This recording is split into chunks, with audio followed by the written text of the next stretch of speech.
Hello friends, मैं हूं गौरव। और क्या आपको पता है कि 2016 में नॉर्थ कोरिया के supreme leader Kim Jong Un ने चाइना से पूरे 20 करोड़ रुपयों की लग्जूरियस चड्डियां मंगाई थी। अरे सच्ची, लेकिन खुद के लिए नहीं बल्कि अपने प्लेजर स्क्वाड की लड़कियों के लिए। पर एक मिनट, लड़कियों के लिए 20 करोड़ की चड्डियां मंगवाना, और आखिर क्या है ये प्लेजर स्क्वाड? वेल, इतने भी भोले मत बनो, इसके नाम से आपको एक हिंट तो जरूर मिल गया होगा, लेकिन अगर नहीं मिला तो कोई बात नहीं, मैं बताता हूँ ना। बेसिकली ये किम जोंग उन के पिताजी किम जोंग इल, जो थे थोड़े मेंटली इल, द्वारा बनाए गए 2000 सुंदर और यंग लड़कियों का एक सीक्रेट ग्रुप है। And by young I mean literally 12 से 13 साल की लड़कियां इस ग्रुप में शामिल हैं, जिनका काम होता है सुप्रीम लीडर और उनके हाई रैंकिंग ऑफिसर्स को सेटिस्फाई करना और उन्हें खुश रखना। और हैरानी की बात तो यह है कि अगर कोई लड़की इस ग्रुप का हिस्सा बन जाती है तो वो जिंदगी भर अपने परिवार से नहीं मिल सकती, पर फिर भी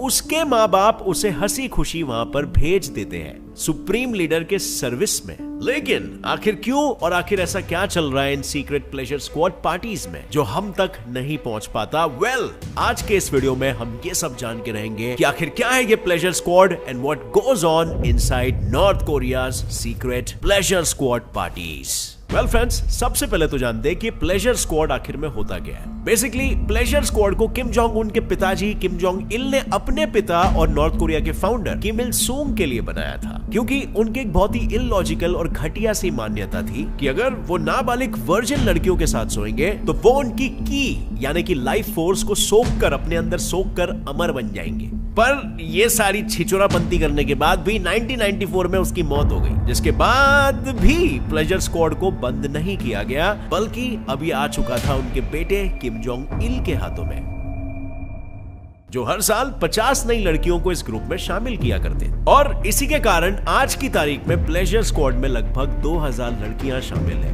लेकिन इन सब का एक ही काम नहीं है, बल्कि प्लेजर स्क्वाड असल में 3 हिस्सों में बटा हुआ है। जो उसका पहला यूनिट है उसे कहा जाता है सिंगिंग एंड डांसिंग स्क्वाड, जिनका काम होता है गाना गा के और नाच के अपने लीडर और उनके गेस्ट को एंटरटेन करना। दूसरा यूनिट है हैप्पीनेस स्क्वाड, जिन्हें स्पेसिफिकली सिर्फ लीडर का मसाज करने के लिए रखा गया है। और फिर आता है तीसरा यूनिट मानजोक जो लीडर और उनके गेस्ट्स को सेक्सुअल सर्विसेज प्रोवाइड करने का काम करते हैं। अब फ्रेंड्स, जानते हैं कि प्लेजर स्क्वाड के लिए लड़कियों को किस बेसिस पर और कौन सेलेक्ट करता है। सो बेसिकली प्लेजर स्क्वाड के लिए लड़कियां ढूंढने का स्ट्रिक्ट ऑर्डर सारे पब्लिक और मिलिट्री ऑफिसर्स को खुद नॉर्थ कोरिया का लीडर देता है, और इस पर लिटरली उनका जॉब जीना मरना सब कुछ डिपेंड करता है। क्योंकि अगर किसी ऑफिसर द्वारा लाई हुई लड़की फाइनल राउंड में सिलेक्ट नहीं होती और ऐसा उस ऑफिसर के साथ लगातार 3 सालों तक होगा, तो उसकी नौकरी, पद, रुतबा सब कुछ छीन कर उसे जेल में डाल दिया जा सकता है। और इसी चीज के डर के कारण सारे ऑफिसर्स दिन रात पूरे नॉर्थ कोरिया में सुंदर लड़कियों की खोज में भटकते रहते हैं, और भटक भटक कर वो आ जाते हैं स्कूल के मैदानों पर अपने लीडर के लिए एक नाबालिग और सुंदर बच्ची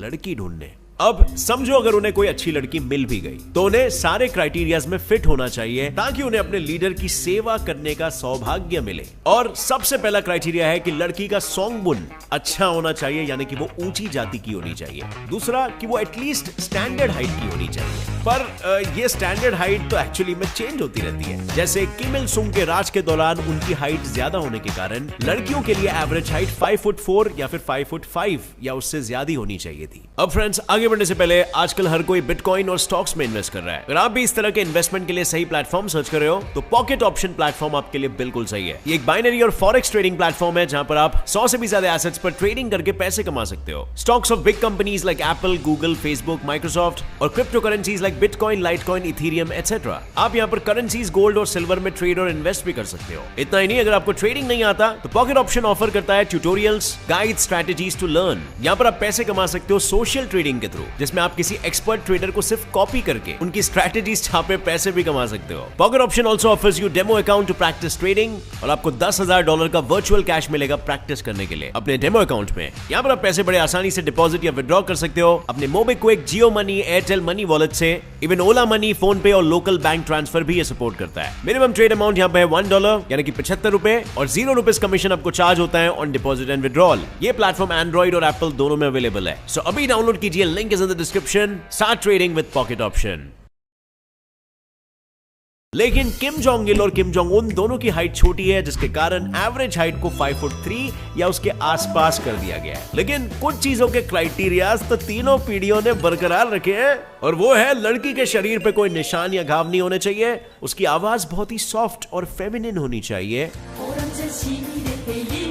और सबसे इंपॉर्टेंट चीज कि वो वर्जिन होनी चाहिए। और उसकी पूरी श्योरिटी के लिए इन 13 से 14 साल की लड़कियों के सिलेक्ट होने के बाद एक वर्जिनिटी टेस्ट किया जाता है टू मेक श्योर कि लड़की वर्जिन है, और फिर जो लड़कियां इन टेस्ट में पास होती है सिर्फ उन्हें ही सिलेक्ट किया जाता है। लेकिन सिलेक्ट होना इनके लिए कोई जश्न वश्न की बात नहीं है, क्योंकि सिलेक्ट होते ही इन्हें अपनी पढ़ाई, घर परिवार सब कुछ छोड़कर योंगयांग शहर के एक सीक्रेट स्कूल में जाना पड़ता है, जिन स्कूल्स में इन छोटी छोटी लड़कियों को सिखाया जाता है कि उन्हें किस तरह सुप्रीम लीडर को सेटिस्फाइड और खुश रखना है। और हैरानी की बात तो यह है कि लड़कियों के माँ बाप बड़ी खुशी से अपनी लड़कियों को वहां पर भेज देते हैं, क्योंकि नॉर्थ कोरिया के सारे लोग प्लेजर स्क्वाड्स के काले सच से अभी तक वाकिफ नहीं है।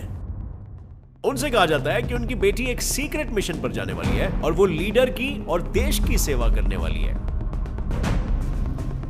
और माँ बाप इस बात से गर्व मानते हैं, क्योंकि लिटरली प्लेजर स्क्वाड मेंबर्स को मिलिट्री के इक्वल वाला ओहदा दिया जाता है, और साथ ही में लड़की के माँ बाप को बहुत सारे पैसे और गिफ्ट्स दिए जाते हैं।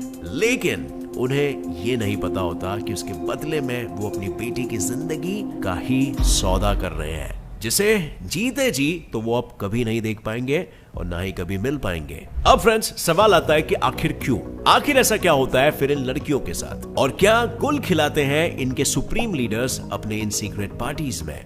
वैसे तो नॉर्थ कोरिया के इस प्लेजर स्क्वाड्स की ज्यादा डिटेल्स दुनिया भर के रिसर्चर्स और एनालिस्ट के पास नहीं है, लेकिन किम जोंग इल के भतीजे ली इल नाम ने अपने मरने से पहले एक किताब पब्लिश की थी, जिसमें उसने अपने चाचा के सारे काले करतूतों का पर्दाफाश किया था। और उसी किताब में यह जिक्र किया गया है प्लेजर स्क्वाड की सीक्रेट पार्टियों का, जो किम जोंग इल के योंगयांग वाले बंगले में या फिर उसके प्राइवेट रिजॉर्ट्स में हुआ करती थी। और इन पार्टीज को नॉर्थ कोरिया के सबसे high ranking elite officials attend किया करते थे, जो पार्टी में जाने से पहले अपने अपने प्रेफरेंसेस बताते हैं कि उन्हें किस तरह की लड़कियां चाहिए, और फिर उस प्रेफरेंस से मैच होने वाली लड़की ही उस ऑफिशियल को रात भर सब कुछ करके सर्व करती है।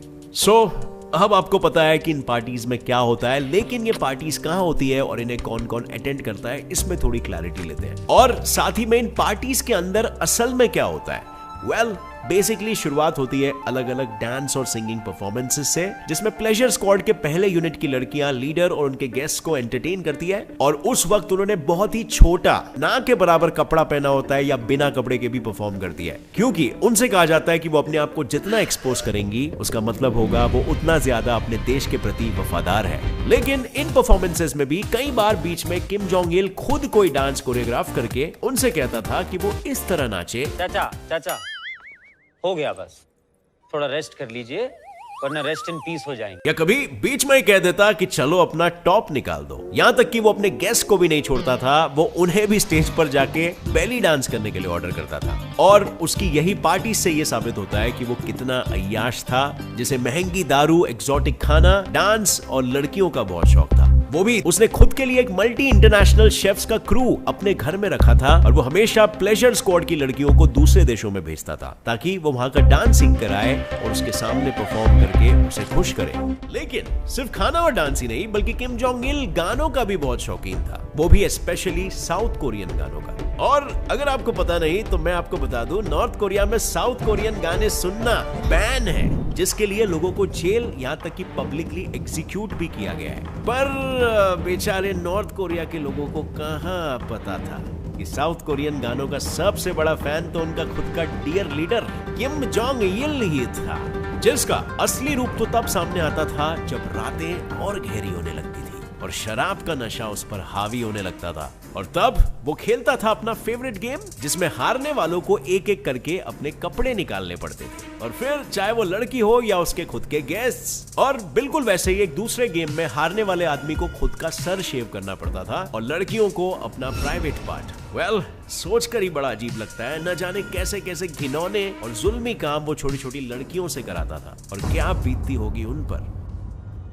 और अगर कोई लड़की गेम खेलने से या कपड़ा उतारने से इनकार कर दे तो उसे उस पार्टी से और प्लेजर स्क्वाड से तुरंत निकाल दिया जाता था, एंड ऑब्वियसली उसकी लाइफ उसके बाद मिजरेबल बना दी जाती थी। अगर आपको जानना है उसके बाद क्या होता था, तो वैसे तो ऐसे बहुत ही कम केसेस है जहां पर प्लेजर स्क्वाड की कोई लड़की को दिए गए ऑर्डर को किसी ने इनकार करने की जुर्रत की, क्योंकि उन्हें इस हद तक ब्रेन वॉश कर दिया जाता था कि उन्हें रियलाइज ही नहीं होता था कि उनके साथ गलत हो रहा है। वो बस ये सोचते थे कि उनका ये काम है और देश के प्रति उनकी वफादारी है और वो उसे जितना अच्छे से हो सके निभा सके। लेकिन जो लड़कियां किसी ऑर्डर को करने से इनकार कर देती है, तो उसे प्लेजर स्क्वाड के आलीशान विला से निकालकर सीधा दूर किसी पहाड़ी इलाके में भेज दिया जाता था, जहां से वो ना अपने घर लौट सकती है और ना वहां पर रहने के लिए उसके पास कोई बेसिक फैसिलिटीज होती। और नॉर्मली भी 23 से 24 साल की उम्र में लड़कियों को प्लेजर स्क्वाड से रिटायरमेंट लेना पड़ता था, क्योंकि 23 से 24 साल की लड़की उनके सुप्रीम लीडर के हिसाब से जवान नहीं होती, और इसीलिए कई बार रिटायरमेंट के बाद उन्हें मिलिट्री ट्रेनिंग दी जाती है ताकि वो मिलिट्री ज्वाइन कर सके, या तो फिर इन्हें लीडर के पर्सनल बॉडीगार्ड्स बनने के लिए ट्रेन किया जाता है। लेकिन इनमें से भी जो सबसे सुंदर लड़कियां होती है, उन्हें सुप्रीम लीडर अपने सबसे वफादार ऑफिसर्स को गिफ्ट के तौर पर देती है, या तो उनकी बीवी ही बना देता है। और ऐसा कहा जाता है कि खुद किम जोंग उन की बीवी री सोल जू भी पहले प्लेजर स्क्वाड में एक सिंगर हुआ करती थी, पर शायद चांसेस है कि ये सब झूठ है, क्योंकि आज तक हमें नॉर्थ कोरिया के बारे में जो कुछ भी पता चला है, वो सारी चीजें या तो हमें नॉर्थ कोरिया से भागे हुए लोगों के थ्रू पता चली है, या फिर वो किसी एक्सपर्ट के थोड़े बहुत मिली हुई इंफॉर्मेशन के बेसिस पर बनाए हुए एजम्पशंस हैं। लेकिन दोनों भी केसेस में हम इसे पूरी तरीके से सच नहीं मान सकते, क्योंकि नॉर्थ कोरिया के नॉर्मल लोगों को वैसे ही नहीं पता रहता कि उनके लीडर की जिंदगी में क्या चल रहा है। और दूसरे केस में ये वैसे ही लगाए हुए अनुमान हो सकते हैं जो कई बार गलत हो सकते हैं, जैसे कि 2013 में हर जगह ये खबर फैल चुकी थी कि किम जोंग उन ने अपनी एक्स गर्लफ्रेंड को पब्लिकली एग्जीक्यूट करवा दिया था। लेकिन फिर एक ही साल बाद वो टेलीविजन पर किम जोंग उन से हाथ मिलाते हुए देखी गई, खुश और 100% जिंदा। और एक बात भी है फ्रेंड्स, किम जोंग उन ने अपने पिता के मरने के बाद पूरे 3 सालों तक प्लेजर स्क्वाड को बंद कर दिया था, क्योंकि ऐसा माना जाता है कि प्लेजर स्क्वाड के कारण किम जोंग उन के पिता किम जोंग उन की मां पर ध्यान नहीं दिया करते थे, जिसके कारण उसकी मां हमेशा दुखी रहती थी, और इसीलिए वो बचपन से प्लेजर स्क्वाड से नफरत करता था, जिस वजह से उसने उसे बंद करवा दिया। और अब जो नया प्लेजर स्क्वाड है, वो सिर्फ गाना गा के और डांस करके किम जोंग उन को एंटरटेन करता है। और ये सब कुछ मैं नहीं, बल्कि 2007 में नॉर्थ कोरिया से भागी हुई एक प्लेजर स्क्वाड मेंबर का कहना है। लेकिन फिर कुछ लोगों का कहना यह भी है कि किम जोंग उन ने अपने खुद के अंकल को भी एग्जीक्यूट करवा दिया था, क्योंकि उसने बिना किम जोंग उन के परमिशन के प्लेजर स्क्वाड को खुद के लिए यूज किया था। तो बात यहाँ पर यह है ना कि भाई इतना पोजेसिव क्यों हो रहे हैं अपने प्लेजर स्क्वाड के लिए? और अगर ये प्लेजर स्क्वाड सिर्फ नाच गाना करते हैं, तो फिर इनके लिए 20 करोड़ की अंडरवेयर्स क्यों मंगवाई गई थी? Nation wants to know, not North Korea, India. अब टू बी ऑनेस्ट मैं तो काफी कंफ्यूज्ड हूँ कि असल में सच क्या है और झूठ क्या है, क्योंकि at the end of the day हम ये चीज नहीं बोल सकते कि नॉर्थ कोरिया में जो भी इंफॉर्मेशन फैलती है 90% चांस है कि वो प्रोपोगेंडा हो सकता है। लेकिन अब तक हमें जो भी इंफॉर्मेशन मिली है नॉर्थ कोरिया के बारे में, और वो जितनी लेजिट लग रही है, एक चीज तो बिल्कुल साफ है कि प्लेजर स्क्वाड और इन सारी सीक्रेट पार्टीज की सच होने की संभावना बहुत ही ज्यादा हाई है। आपको क्या लगता है फ्रेंड्स, क्या आपको किम जोंग उन भी अपने पिता और दादा की तरह ही प्लेजर स्क्वाड का गलत इस्तेमाल करता हुआ सुप्रीम लीडर लगता है, या फिर आपको वो एक रिस्पॉन्सिबल लीडर लगता है? अब टू बी ऑनेस्ट उसकी दूसरी हरकतों से तो रिस्पॉन्सिबल लीडर तो नहीं लगता मुझे पर्सनली, पर आपका क्या ख्याल है नीचे कमेंट सेक्शन में जरूर ठोकना। और अगर आपको इस वीडियो से कुछ भी नया सीखने मिला तो एक लाइक जरूर ठोकना। नए हो इस channel get set fly facts पर, तो अभी सब्सक्राइब करो get set fly fact channel को और बेल नोटिफिकेशन को ऑन कर लो, ताकि आगे आने वाली हमारी कोई भी वीडियो को आप मिस ना कर सको। मिलते हैं अगले वीडियो में। Till then as always stay curious, keep learning and keep growing. जय हिंद।